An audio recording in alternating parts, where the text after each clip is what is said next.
Avec l'arrivée d'un nouveau constructeur, l'industrie automobile est passée à la vitesse supérieure. 80 équipementiers, des dizaines de milliers d'emplois, le secteur semble promis à un bel avenir. Mais en réalité, est-il vraiment solide pour se développer? On peut basculer facilement vers le négatif. The coach of this. Oh. I feel it's not possible to sell you the coach. Nous nous sommes invités dans les coulisses de ces usines qui cherchent à tout prix à s'imposer dans la compétition mondiale. Le réseau fournisseur, on a besoin de le robustifier, on ne peut pas être seul. Pour le marché domestique, s'il y a un deuxième constructeur qui vient, il est le bienvenu. Vous l'attendez, le deuxième constructeur aussi? J'espère. Tout le monde les connaît, on les fréquente tous les jours. En ville, ils sont presque devenus indispensables, mais on ne sait pas très bien comment ils fonctionnent. Je veux parler bien sûr des hypermarchés et je vous invite ce soir un peu en rayon, mais surtout en coulisses de ces magasins du quotidien.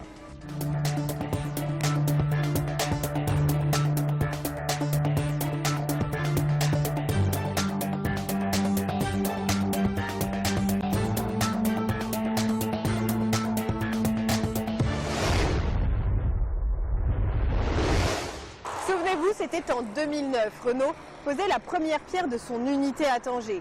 De simple pays de sous-traitance automobile, le Maroc devenait un pays constructeur.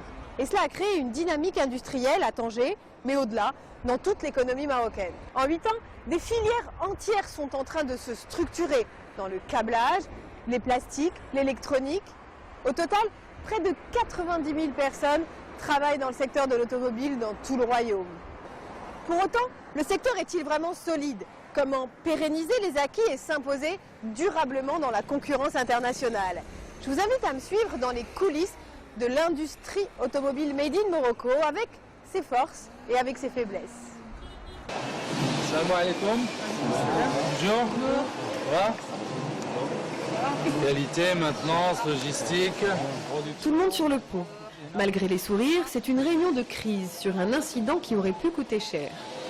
Donc l'ordre du jour, c'est de traiter la réclamation qu'on a reçue récemment de Renault.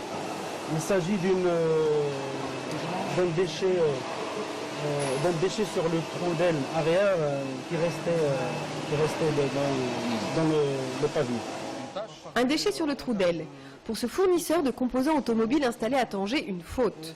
Le client lui a sèchement renvoyé la marchandise. Il faut immédiatement traiter l'incident. C'est un cas isolé, donc il va être traité au niveau de la cause racine, au niveau de la machine d'abord, au niveau du robot, et puis après, à titre préventif, pour la détection au niveau avant l'expédition vers... La fautive, c'est elle. Cette machine perce les éléments de la voiture où s'emboîteront des accessoires recouverts de tissu par les ouvriers. C'est ça ce qu'on fait ici. Ici, au cœur de la zone franche, l'industriel espagnol a installé 2 usines qui emploient 600 ouvriers. Elle équipe des modèles de Renault, PSA et même Mercedes. Autre produit star de l'usine, les pare-soleil.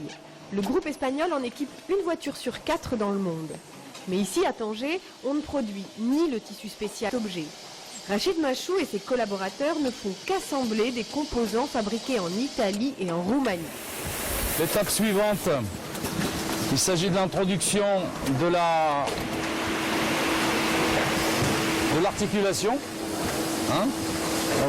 qui permettra de fixer le pare-soleil sur le véhicule. Et oui, aujourd'hui, on peut dire sur ce projet-là, 100% de la matière première est import. Pour le moment, ce que nous vendons, c'est l'assemblage, c'est la façon, c'est la main-d'œuvre, c'est la valeur ajoutée, assemblage, malheureusement. Les métiers de l'automobile sont très prometteurs au Maroc. En 10 années, une foule d'industriels spécialisés dans le câblage, les sièges, les coiffes et revêtements, etc. se sont installés, surtout dans le nord, dans la foulée de l'arrivée du groupe Renault à Tanger, la plus grande usine auto d'Afrique. Mais des questions se posent.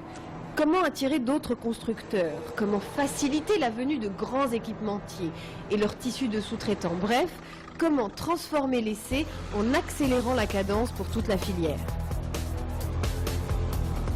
À 200 km de la zone franche de Tanger, un autre équipementier automobile se pose les mêmes questions.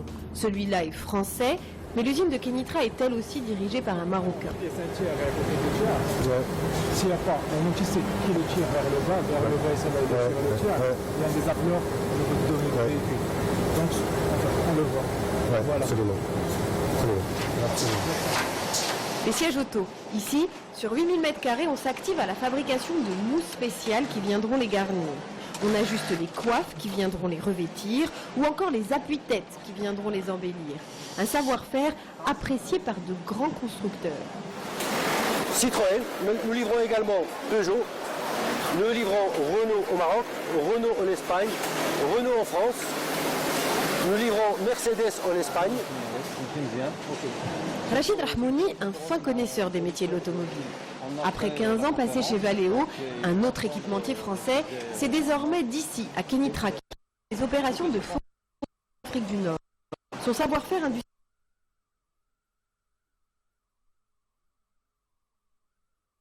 Nous avons l'opératrice numéro 1 qui va réaliser un certain nombre d'opérations de couture. Tout est minuté à la seconde près. Une fois cette partie finie, elle va passer la coiffe au poste suivant où on va avoir réalisé d'autres opérations de couture et ainsi de suite jusqu'à la fin de la ligne où on va trouver un poste de contrôle qui lui va s'assurer que la qualité de la coiffe est correcte. Là encore, pour dégager le plus de marge possible, l'industriel ne peut jouer que sur la productivité de sa main-d'œuvre. Car sur toute la matière première, il est pieds et poings liés. C'est des composants que vous produisez ici, localement? Non, ce sont des composants que nous achetons à l'extérieur. À l'heure actuelle, ce sont des composants que nous importons d'Europe. Mais nous avons un plan pour pouvoir intégrer la production de ces composants ici, dans l'usine de Kenitra de Forestière. Me revoici chez notre équipementier de Tanger, au cœur de la zone franche.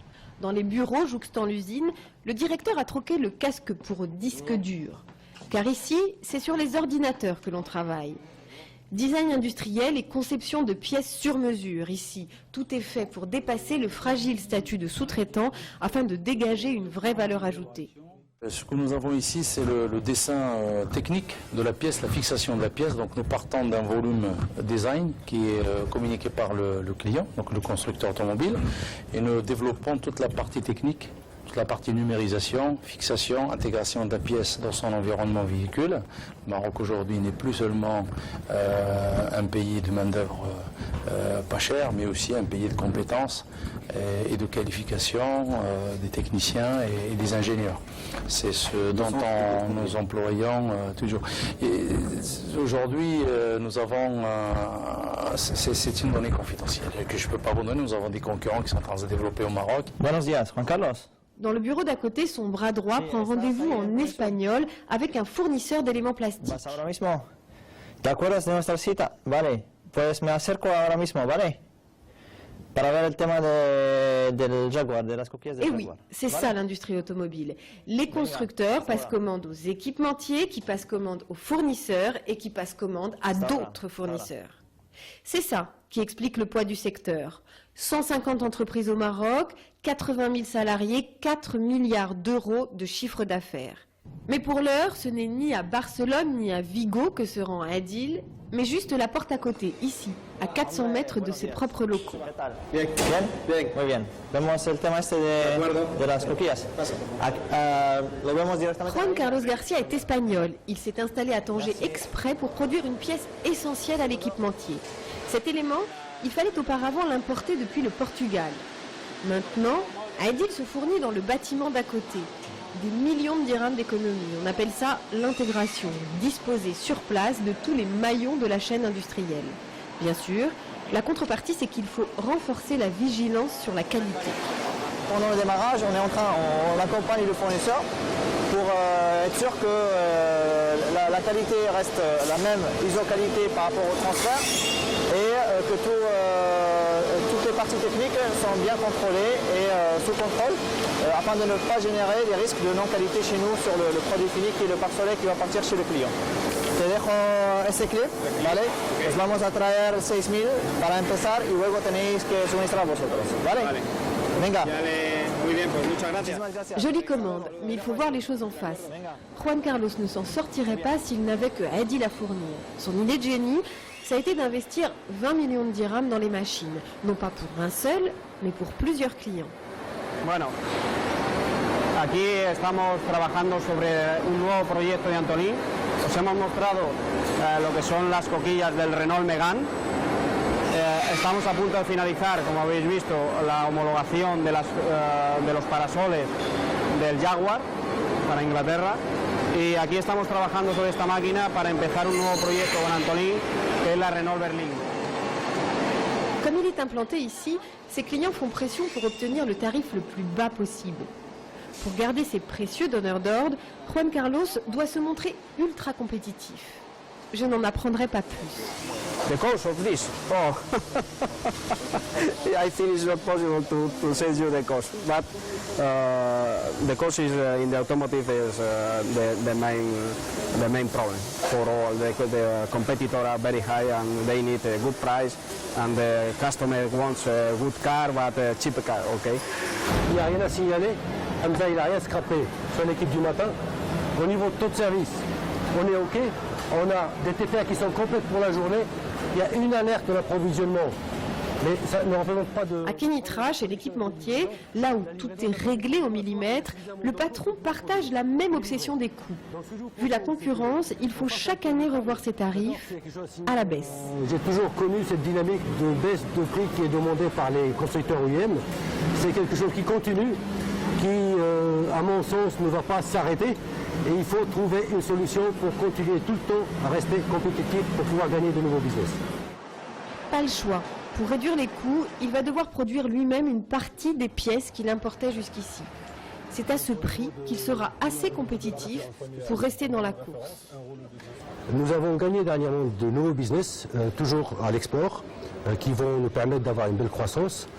D'ailleurs, on va devoir étendre cette usine de près de 3300 m². Très prochainement, d'ailleurs, l'œuvre a déjà commencé. Et pour le marché domestique, s'il y a un deuxième constructeur qui vient, il est le bienvenu. Nouveaux clients, nouvelles machines, nouveaux ouvriers.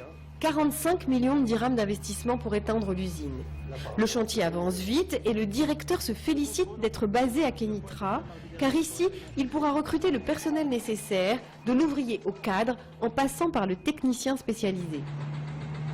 Nous avons une abondance de main-d'œuvre, et une main-d'œuvre plutôt qualifiée. De plus, nous disposons de centres de formation qui sont dédiés à la couture. Nous avons un centre OFPTT qui est sur Kenitra, l'autre sur la ville de Salé. Et il y a un nouveau centre également qui vient d'ouvrir ici sur Kenitra, dans la zone franche.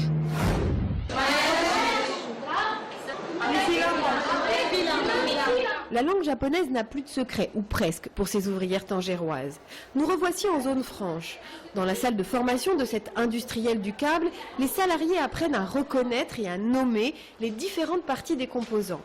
Une formation maison indispensable pour garantir la qualité des produits. Dans cette usine de Tanger, 3000 ouvriers fabriquent harnais et faisceaux électriques. Une activité très manuelle là encore. C'est de la dextérité et de la rapidité des gestes de ses employés que dépend la marge de l'industriel nippon. Ici, on travaille à flux tendu, parfois en 3-8. Le turnover est important, il faut en permanence recruter du personnel. Donc on arrive à quel effectif en juin? On arrive à 3880. Très bien. Donc le plan de recrutement, il est établi, il est suivi par la RH, donc il n'y a pas de souci. C'est exact. Ce géant mondial du câble pèse 100 milliards de dirhams de chiffre d'affaires, plus de la moitié hors du Japon. Au Maroc, les chiffres sont plus modestes, notamment parce que, estime le directeur de l'usine, le tissu industriel est déséquilibré. Trop de monde à Tanger, pas assez ailleurs. Aujourd'hui, au lieu de déplacer des gens et de déplacer des populations dans d'autres régions vers Tanger et de créer une concentration sur Tanger et qui a toutes les conséquences qui peuvent être derrière, hein, donc en matière de logement, en matière de transport. Donc l'idée c'est de déplacer l'investissement là où les gens ils en ont besoin. Ça n'empêche pas l'industriel japonais d'ouvrir des usines à tour de bras.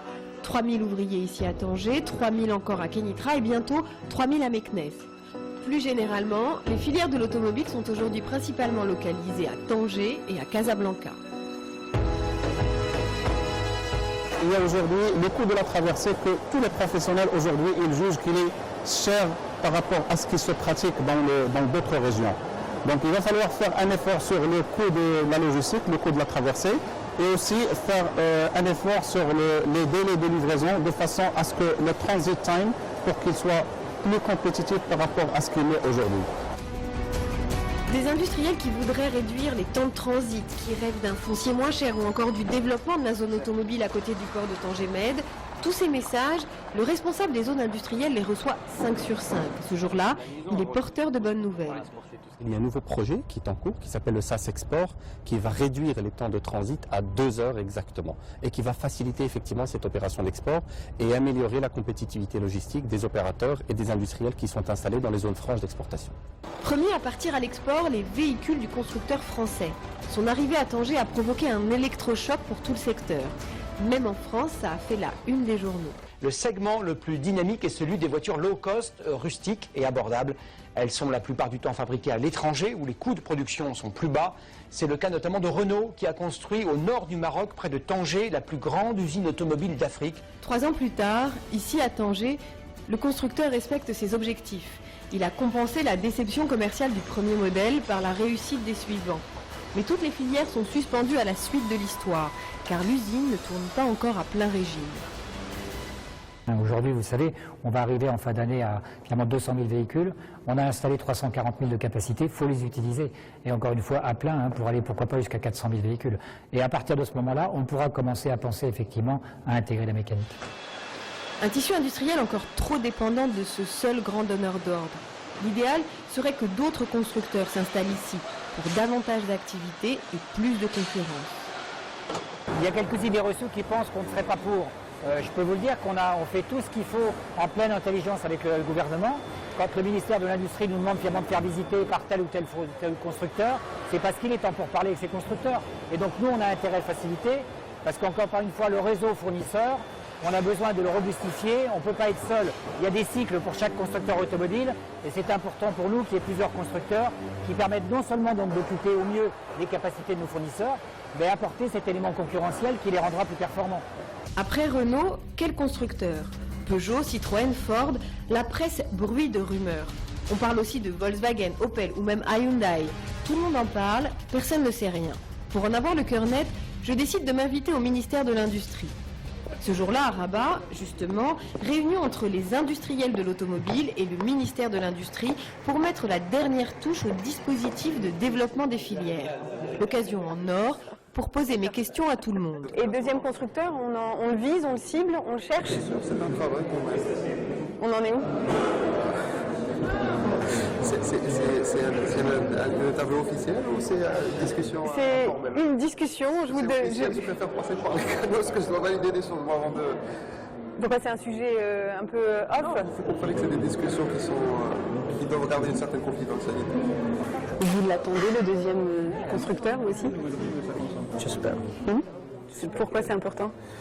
Parce qu'il va doubler exactement le chiffre d'affaires, va doubler l'intégration locale. On peut commencer sur des sujets vraiment importants.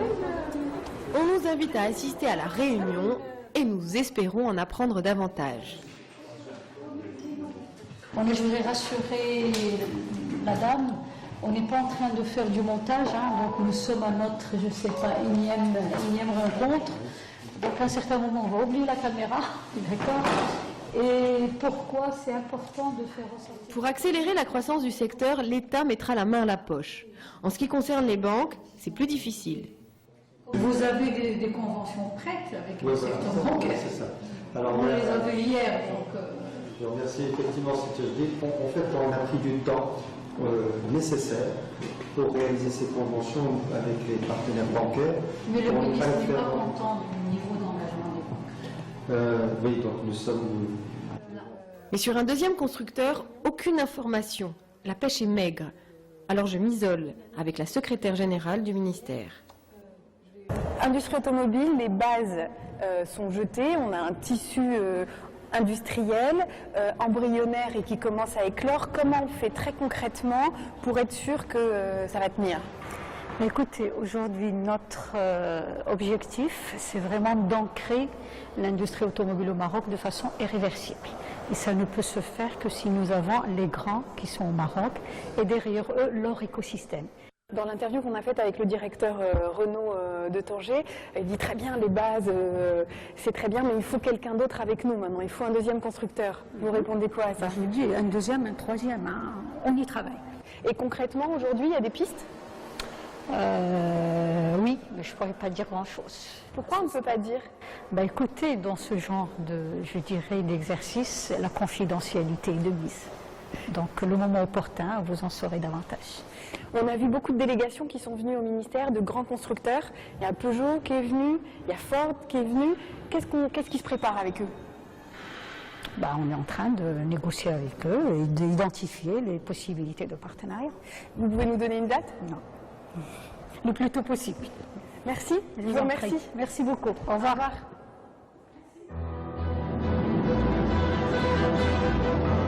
Un nouveau donneur d'ordre, ce serait une bouffée d'oxygène pour tout le secteur, surtout ici à Tanger. Prenez par exemple le cas de cet emboutisseur dans la zone franche. L'activité de Tajdine Bennis est indispensable à n'importe quel constructeur automobile. Mais pour l'instant, il dépend d'un seul et unique client. Nous avons été affectés pour fournir, je dirais, toutes les pièces de structure de Lodji et Docker. Et une année et demie après le démarrage, nous avons eu la chance d'être affectés sur un nouveau projet qui est Logan, pour Somaca et Tanger, mais également pour Capture, pour Valladolid en Espagne. Et puis, il y a une année, nous avons eu la chance d'être affectés pour livrer un certain nombre d'usines du groupe Renault à travers le monde qui assemblent Logan. Donc, nous livrons au Brésil, en Colombie, en Inde, en Russie, mais en Afrique du Sud également, un certain nombre de composants. Des tonnes de métal en cylindre, bon pour la découpe, l'emboutissage et le profilage de pièces qui équiperont les véhicules.